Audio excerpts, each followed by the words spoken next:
하나님 아버지 감사합니다. 주의 말씀 앞에 있습니다. 성령께서 감화 감동하시고 주의 말씀을 삼가 듣고자 하는 우리들에게 알아듣게 하시고 볼 수 있게 하시고 깨닫게 하옵소서. 주의 말씀이 성경책에 기록하게 하신 그대로 우리의 마음판에 새겨지게 하옵소서. 또한 우리의 삶 속으로 스며들어서 오늘 주님의 선하신 뜻으로 하나님의 마음으로 우리의 삶을 통하여 이 땅 가운데 드러나게 하옵소서. 뜻이 하늘에서 이루어진 것처럼 오늘 우리의 삶을 통하여 우리 하나님께서 나타나시옵소서. 부탁드리오며 예수님 이름으로 기도합니다. 아멘. 오늘은 느헤미야서 5장에서 7장까지 말씀 함께 읽습니다. 에스라 이야기 이어서 느헤미야 이야기가 이어지고 있습니다. 에스라가 참 곤란을 겪고 있었을 때 그때 느헤미야가 하나님의 1호의 선물이 되어서 예루살렘에 들어왔습니다. 3차 기한 왔고 그리고 오자마자 바로 현장을 살펴보고 성벽 중수합니다. 밖에 여러 가지 방해가 있습니다. 그럼에도 불구하고 성벽을 행정가답게 가장 적절하게 일들을 분배해서 성벽을 순식간에 쌓아 올리고 있습니다. 느헤미야서 5장입니다. 그때에 그렇게 성벽을 한참 쌓아 올리고 있을 때 그때의 내부의 문제가 비로소 보입니다. 그때 백성들이 그들의 아내와 함께 크게 부르짖어 그들의 형제인 유다 사람들을 원망하는데 어떤 사람은 말하기를 우리와 우리 자녀가 많으니 양식을 얻어먹고 살아야 하겠다 하고 어떤 사람은 말하기를 우리가 밭과 포도원과 집이라도 저당 잡히고 이 흉년에 곡식을 얻자 하고 어떤 사람은 말하기를 우리는 밭과 포도원으로 돈을 빚내서 왕에게 세금을 바쳤도다. 우리 육체도 우리 형제의 육체와 같고 우리 자녀도 그들의 자녀와 같거늘 이제 우리 자녀를 종으로 파는도다. 우리 딸 중에 벌써 종된 자가 있고 우리의 밭과 포도원이 이미 남의 것이 되었으나 우리에게는 아무런 힘이 없도다 하더라. 내가 백성의 부르짖음과 이런 말을 듣고 크게 노하였으나 깊이 생각하고 귀족들과 민장들을 꾸짖어 그들에게 이르기를 너희가 각기 형제에게 높은 이자를 취하는도다 하고 대회를 열어 그들을 쳐서 그들에게 이르기를 이 그들이 누굽니까? 부자들입니다. 가진 자들입니다. 힘 있는 자들이죠. 그들을 쳐서 이야기합니다. 우리는 이방인의 손에 팔린 우리 형제 유다 사람들을 우리의 힘을 다하여 도로 찾았거늘 너희는 너희 형제를 팔고자 하느냐 더구나 우리 손에 팔리게 하겠느냐 하매 그들이 잠잠하여 말이 없기로 내가 또 이르기를 너희 소행이 좋지 못하도다. 우리의 대적 이방 사람의 비방을 생각하고 우리 하나님을 경외하는 가운데 행할 것이 아니냐. 나와 내 형제와 종자들도 역시 돈과 양식을 백성에게 구워 주었거니와 우리가 그 이자 받기를 그치자. 이미 느헤미야하고 느헤미야의 형제들, 친족들도 백성들에게 많은 걸 빌려준 듯합니다. 양식도 주고 그랬던 것 같습니다. 구워줬다는 거죠. 그러면 나중에 받을 거 생각하고 했다는 거죠. 대신에 뭘 말하냐 그러면 이자는 받지 말자. 빌려준 거 그대로 받자. 우리 형제들에게는 유다인 공동체에게는 유다인 가족들에게는 가난한 사람들에게는 그렇게까지만 하자. 그런즉 너희는 오늘 그들에게 오늘이라도 그들의 밭과 포도원과 감람원과 집이며 너희가 구워준 돈이나 양식이나 새 포도주나 기름의 100분의 1을 돌려보내라 하였더니 이런 것들의 100분의 1을 이자로 받았다는 거겠죠. 그들이 말하기를 우리가 당신의 말씀대로 행하여 돌려보내고 그들에게서 아무것도 요구하지 아니하리이다 하기로 내가 제사장들을 불러 그들에게 그 말대로 행하겠다고 맹세하게 하고 내가 옷자락을 털며 이르기를 이 말대로 행하지 아니하는 자는 모두 하나님이 또한 이와 같이 그 집과 산업에서 털어버리실지니 그는 곧 이렇게 털려서 빈손이 될지로다 하매 해중이다 아멘하고 여호와를 찬송하고 백성들이 그 말한 대로 행하였다. 어, 유다인들이 유다인들에게는 유다인들에게는 이자를 안 받고 그냥 원금만 받고 빌려준 양식만큼만 그것만 받고 그것을 이때부터 합니다. 근데 이렇게 했음에도 불구하고 예수님 때 보면 이런 제도가 지키는 듯 하면서도 부자들이 자기 일을 위해서 이 법을 또 여러모로 왜곡하는 게 보입니다. 참 사람이 제일 이기기 어려운 것 중에 하나가 사탄이 정말 우리 마음속에 제일 강력한 무기로 사탄의 도구로 쓰는 것 중에 하나가 욕심인 건 분명합니다. 부자가 더 부자 되고 싶은 것. 이건 못 말리는 것 같습니다. 그러다 보니 예수님께서도 부자가 천국 들어가기 쉽지가 않다 하신 말씀을 한 거겠죠. 또한 유다 땅 총독으로 세움을 받은 때 곧 아닥사스다 왕 제20년부터 제32년까지 12년 동안은 나와 내 형제들이 총독의 녹을 먹지 아니하였느니라. 이분은 12년을 연봉을 받지 않은 거죠. 총독의 연봉을 받지 않았습니다. 무료 봉사한 겁니다. 자기 돈을 도리어 들여서 봉사하겠고 그리고 빌려주고도 이자도 받지 않았고 이랬다는 겁니다. 나보다 먼저 있었던 총독들은 백성에게서 양식과 포도주와 또 은 40세기를 그들에게서 빼앗고 이건 여기 느헤미야 입장에서 앞서 총독들이 자기 연봉을 챙기는 거 이걸 보고 뭐라고 생각했냐 그러면 빼앗았다라고 봤습니다. 빼앗았다. 그러면 이 예루살렘 공동체의 형편이 그렇게 썩 좋지 않았다는 거죠. 그럼에도 불구하고 거기 온 총독은 페르시아 총독은 자기 월급은 너희가 아무리 가나 내 월급을 꼬박꼬박 챙겨 막 이런 식으로 기어이 다 챙겨서 가져갔으니까 빼앗았다.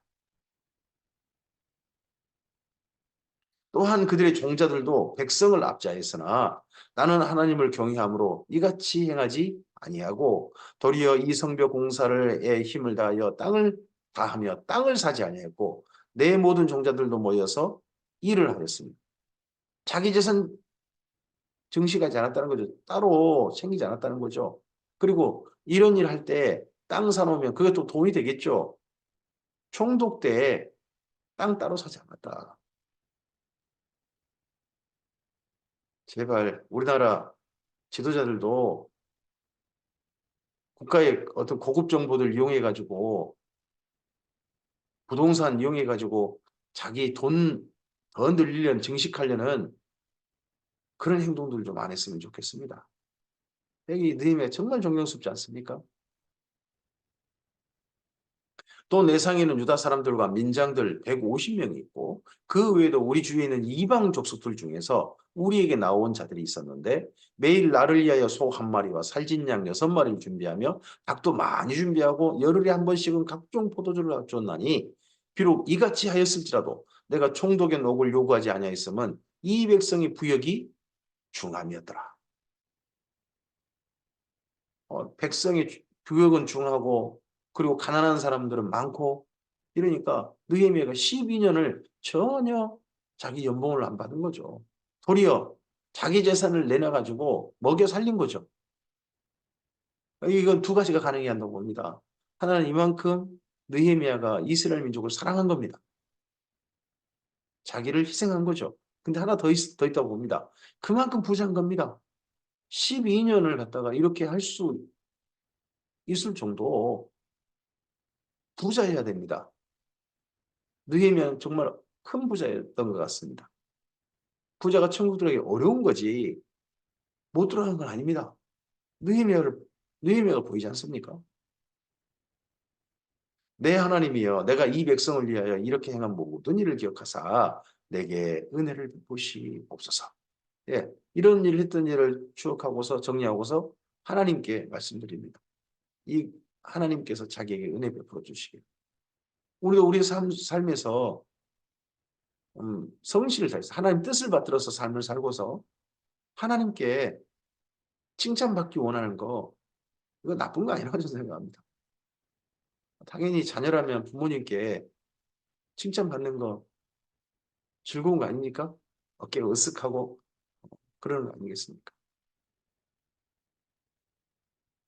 느헤미야서 6장입니다. 산발락과 도비아와 아라비아 사람 게셈과 그 나머지 우리의 원수들이 내가 성벽을 건축하여 허물어진 틈을 남기지 아니했다함을 들었는데 그때는 내가 아직 성문에 문짝을 달지 못한 때였더라. 이제 마지막 성벽의 맨 마지막 완공은 문짝을 다는 겁니다. 근데 문짝 바로 달기 전입니다.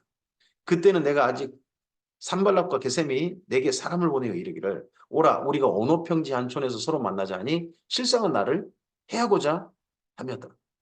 느헤미야를 죽여버리려고 하는 거죠. 어떻게 암살 그렇게 해버리려고. 내가 곧 그들에게 사자들을 보내어 이르기를 내가 이제 큰 역사를 하니 내려가지 못하겠노라. 어찌하여 역사를 중지하게 하고 너희에게 내려가겠느냐 하매 그들이 4번이나 이같이 내게 사람을 보내되 나는 똑같이 대답하였더니 산발랏이 5번째는 그 종자의 손에 봉하지 않은 편지를 들려 내게 보냈는데 그 글에 이르기를 이방 중에도 소문이 있고 가스무도 말하기를 너와 유다 사람들이 모반하려 하여 성벽을 건축한다 하나니 내가 그 말과 같이 왕이 되려 하는구나. 이건 전혀 사실이 아니죠. 성벽을 건축한 건 사실이죠. 근데 성벽을 건축한다는 걸 가지고 나머지는 소설을 만드는 거죠. 우리나라의 어떤 재판이라든지 검찰의 기소라든지 경찰의 어떤 사건 보고 이런 것들이 일부 사실을 가지고 소설을 만들면 안 되죠. 이전에 경찰들이 자기 실적 올리려고 사건을 가지고 억울한 사람을 범인으로 만드는 소설 만드는 일들 제법이 있었고요. 우리나라에 간첩도 아닌 사람들을 간초로 만들어낸 그런 소설 만드는 안기부 사건들도 여러 개 있었고요. 그걸 뻔히 알고도 사형을 언도했던 재판정도 있었고요. 지금 현재도 그런 일이 있나요? 일부 사실 가지고 전혀 아닌데 소설을 만들고 다른 데는 뻔한 사실이 있는데 그게 전혀 죄가 아닌 것처럼 하는 소설을 만들기도 하고 혹시 그런 것도 있나요? 내가 또 선지자를 세워 예루살렘에서 너를 들어 선전하기를 유다의 왕이 있다게 했으니 지금 이 말이 왕에게 들릴지라. 이거 페르시아 제국 황제에게 들릴 것이다. 그런즉 너는 이제 오라 함께 의논하자 하였기로 내가 사람을 보내어 그에게 이르기를 내가 말한 바 이런 일은 없는 일이요 내 마음에서 지어내온 것이라 하였나니 이는 그들이 다 우리를 두렵게 하고자 하여 말하기를 그들의 손이 피곤하여 역사를 중지하고 이루지 못하리라 함이라. 이제 내 손을 힘있게 하옵소서 하였노라. 하나님께 이런 모든 일들을 겪으면서 하나님께 올려드린 기도가 뭡니까? 이제 내 손을 힘있게 하옵소서. 이분의 쉬지 않고 기도한다는 것이 무엇인지 모범이 보입니다. 우리는 쉬지 않고 기도한다 그러면 앉아가지고 그냥 몇 시간을 기도한다고 생각하지 않습니까? 근데 느헤미야는 사건들을 겪으면서 그 사건을 하나님께 의지하고 가장 합력하여 선을 이루기를 원하면서 하나님께 도우심을 청하고 하는 것이 쉬지 않고 기도함이었습니다. 이후에 무에다벨의 손자 들라의 아들 스마야가 두문불출하기로 내가 그 집에 가니 그가 이르기를 그들이 너를 죽이러 올 테이니 우리가 하나님의 전으로 가서 외수 안에 머물고 그 문을 닫자. 저들이 반드시 밤에 와서 너를 죽이리라 하기로. 이거 무에다벨의 손자 들라의 아들 스마야. 이 사람이 아무나가 아닌 겁니다. 두문불출하니까 느헤미야 가서 찾아볼 정도로 이 이스라엘 공동체 중에서 중요한 사람인 거죠. 알고 보니까 선지자예요. 선지자인데 느헤미야더러 성전으로 가가지고 외소 안에 머물고 그 문 닫자. 그 속에 성전에 들어가자. 너 암살하는 음모가 있다. 뭐 이런 하나님의 계시가 있다. 뭐 이런 걸까요? 내가 이르기를 나 같은 자가 어찌 도망하며 나 같은 몸이면 조금 좀 의미심장한 말이 있습니다. 나 같은 몸이면 누가 외소에 들어가서 생명을 보존하겠느냐? 나는 들어가지 않겠노라 하고 여기 느헤미야의 몸 이게 두 가지가 있다고 봅니다. 첫째는 외소 안에 들어가는 것은 제사장입니다. 제사장 레이지파 가능합니다. 그러면 느헤미야는 그 레이지파 사람이 아니란 이야기가 되겠죠. 다른 지파 사람인 겁니다. 그리고 하나 더 그 몸이 있다면 여기 성전에 들어가지 뭐 성전에 그 내소라든지 외소에 들어가면 큰 문제가 되는 몸이라면 아마도 느헤미야가 남성을 잃어버린 사람일 가능성이 높습니다. 왕의 술친구 이렇게 했다 보니까 왕의 여자들에 대해서 결코 눈 돌리지 말아야 되는 걸 강제로 만들어버린 그런 상태였을 가능성이 있습니다. 깨달은즉 그는 하나님께서 보내신 바가 아니라 도비아와 산발렛에게 뇌물을 받고 내게 이런 예언을 합니다. 이 권력자들로부터 돈을 받고 외부의 세력도 돈을 받아가지고 이런 결탁을 한다는 거죠. 참, 요즘도 이러한 목회자가 있다면 이거 정말 하나님께서 결코 용서하지 않을 그런 목회자겠죠. 그들이 뇌물을 준 까닭은 나를 두렵게 하고 이렇게 함으로 범죄하게 하고 악한 말을 지어 나를 비방하게 하려 함이었느니라. 선지자들을 통해서 비방하는 거죠. 저는 목회자가 어떤 정말 정직한 사람들을 비방하는 사람들이어서는 안 된다고 생각합니다. 그리고 정말 나쁜 사람을 정말 착한 사람으로 포장해서도 안 된다고 생각합니다. 사실을 사실대로 보고 그 사실을 따라서 바르게 판단하고 바르게 분별해서 나쁜 일하는 사람은 나쁜 일이라고 말을 해야 되고 그래도 정직하고 공정한 사람은 정직하고 공정하다 이 사람은 그렇게 말할 수 있는 사람이 목회자라고 생각합니다. 안경이 잘못 써가지고 내 사람은 좋게 보이고 나와 반대편에 있는 사람도 나쁘게 보이고 하는 그런 것은 정말 목회자가 여기 있는 잘못된 선지와 똑같다고 생각합니다. 내 하나님이요. 도비아와 산발락과 여선지자 노야다. 이 사람도 있나 봐요. 그 남은 선지자들, 곧 나를 두렵게 하고자 하는 자들의 소행을 기억하옵소서 하겠다. 도비아, 산발락, 이부세력, 사마리아 군대의 이 우두머리들이 예루살렘 성 공동체에 선지자들과 결탁되어 있는 게 보입니다. 세상에 선지자들이 외부 세력하고 결탁돼가지고 이런 짓거리 있다는 겁니다.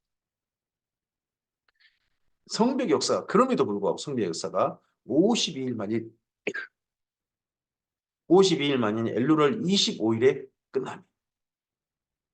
52일 만에 성벽 전체 공사가 끝났습니다. 완공되었습니다.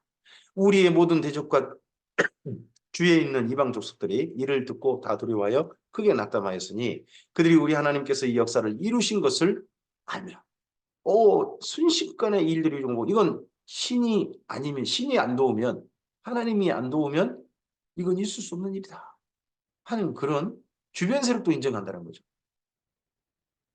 우리가 하나님의 일들을 진행하면서 정말 주변 세력에게도 저들 보니까 하나님이 계신 것 같다 하는 그러한 공동체가 되야 되는 거 아니겠습니까? 또한 그때 유다의 귀족들이 여러 번 도비아에게 편지하였고 도비아의 편지도 그들에게 이르렀습니다. 선지자들뿐만 아니라 귀족들, 주로 힘 있는 세력들이 이 외부 세력과 결탁되어 있다는 거죠. 참 그러면서 진정한 공동체를 이해하지 않고 자기들 세력의 이익을 도모하는 거죠. 도비아는 아라의 아들 스가냐의 사이가 되었고 도비아의 아들 여호하난도 베레가의 아들 무술람의 딸을 아내로 맞이하였으므로 유다에서 그와 동맹한 자가 많음이라. 다 서로 결탁해가지고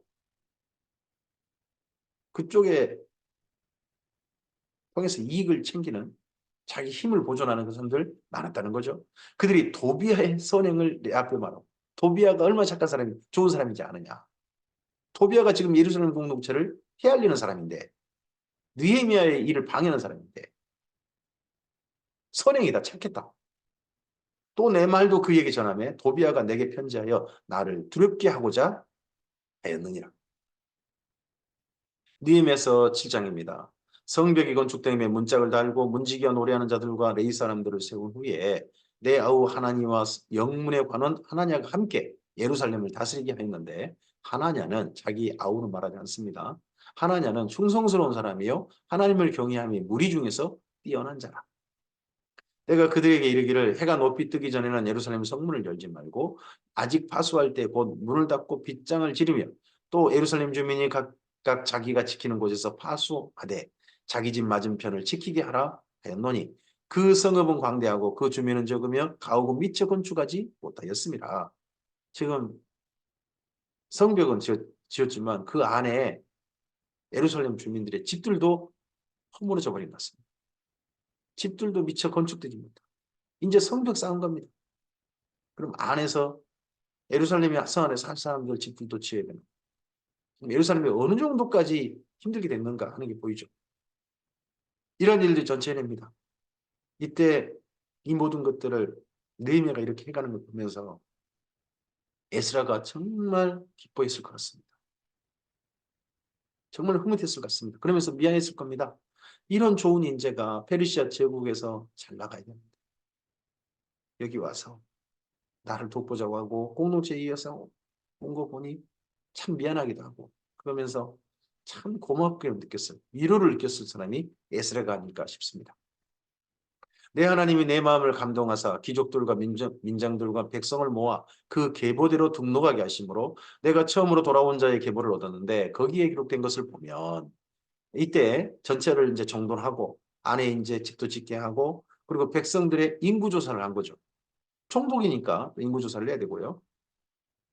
이쪽에 바벨론 왕 느부갓네살에게 사로잡혀 갔던 자들 중에서 노임을 받고 예루살렘과 유다에 돌아와 각기 자기들의 성읍에 이른 자들 곧 수룹바벨과 예수아와 느헤미야와 아사랴와 라하мя와 마하나마니와 모르드게와 빌상과 미스베렉과 비그에와 느훔과 바나와 함께 나온 이스라엘 백성의 명수가 이러하니라. 그럼 이들은 1차 포로 귀한 자들 그때부터 수 인구조사 전체를 정리하는 겁니다. 바루스의 자손이 2172명이요. 스바다 자손이 372명이요. 아라 자손이 652명이요. 바한 모압 자손 곧 에스와와 모압 자손이 2818명이요. 엘람 자손이 1254명이요. 사투 자손이 845명이요. 삭개 자손이 760명이요. 빈노이 자손이 648명이요. 부베 자손이 628명이요. 아스가 자손이 2322명이요. 아도니감 자손이 667명이요. 비구의 자손이 2067명이요. 아딘 자손이 655명이요. 아델 자손 곧 히스게 자손이 98명이요. 하숨 자손이 328명이요. 베세 자손이 324명이요. 하립 자손이 112명이요. 기브온 자손이 95명이요. 베들레헴과 누도바 사람이 188명이요. 아나도 사람이 128명이요. 바스마웻 사람이 42명이요. 기럇여아림과 그비라와 브에로 사람이 743명이요. 라마와 게바 사람이 621명이요.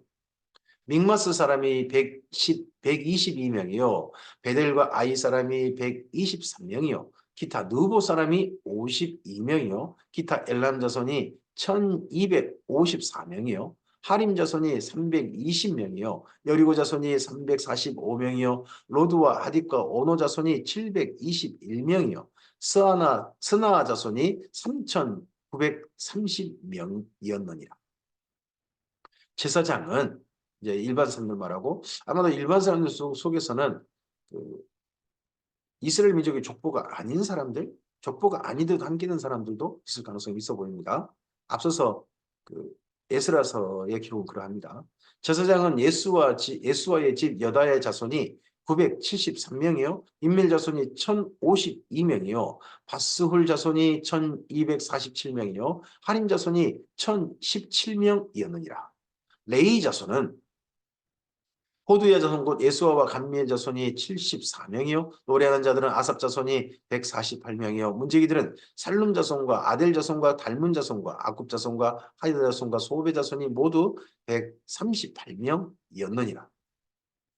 느디님 사람들은 시아 자손과 하수바 자손과 답바오 자손과 게르수 자손과 시아 자손과 바돈 자손과 르바나 자손과 하가바 자손과 살미 자손과 하난 자손과 기틀 자손과 가할 자손과 르아야 자손과 르신 자손과 누고다 자손과 갓삼 자손과 우사 자손과 바세아 자손과 베세 자손과 무님 자손과 느비 스심 자손과 박북 자손과 하그바 자손과 할훔 자손과 바슬리 자손과 무히다 자손과 하르사 자손과 바르고스 자손과 시스라 자손과 데마 자손과 르시아 자손과 하디바 자손이었느니라. 느디님 자손은 이스라엘 민족이 아닌 민족으로 보통 봅니다. 이스라엘 민족이 아니고 그 전에 그 노예로 살았던 뭐 물기는 자, 장작 패는 자로 그렇게 표현된 사람들.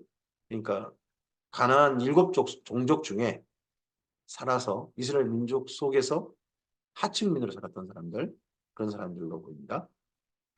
솔로몬의 신하의 자손은 소대 자손과 소벨의 자손과 브리다 자손과 야알라 자손과 다르곤 자손과 깃딜 자손과 스바다 자손과 핫딜 자손과 보겐레하 아스바임 자손과 아몬 자손이니 모두 느디님 사람과 솔로몬 신하의 자손이 392명이었느니라. 델멜라와 델하르사와 그룹과 아똥과 인멜로부터 올라온 자가 있으나 그들의 종족이나 계보가 이스라엘에 속하였는지는 증거할 수 없으니 그들은 들라의 자손과 도비아 자손과 누구다 자손이라 모두가 642명이요. 제사장 중에는 호바야 자손과 학구스 자손과 바르실레 자손이니 바르실레는 길럿 사람 바르실레의 딸 중에 하나로 아내를 삼고 바르실레의 이름으로 불린 자라. 이 사람들은 계보 중에서 자기 이름을 찾아도 찾지 못하였으므로 그들을 부정하게 여겨 제사장의 직분을 행하지 못하게 하고 총독이 그들에게 명령하여 우림과 둠밈을 가진 제사장이 일어나기 전에는 지성물을 먹지 말라 하니 그럼 이때 정도에는 우림과 둠밈을 가진 제사장이 아직 일어나기 전인 것 같죠? 그래 보이는 모습이 있습니다. 이상의 온 회중의 합계는 42,360명. 지금 느헤미야가 와서 전체 공동체 수를 인구조사를 해보니까 이 정도이지 않았나 싶습니다.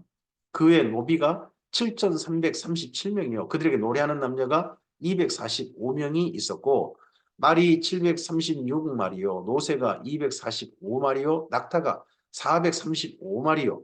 나귀가 6,720마리였느니라. 어떤 족장은 역사를 위하여 보조했고 아마 그러면 보조했던 이 사람들은 성벽 공사 그걸 위해서 자기 나름의 비용을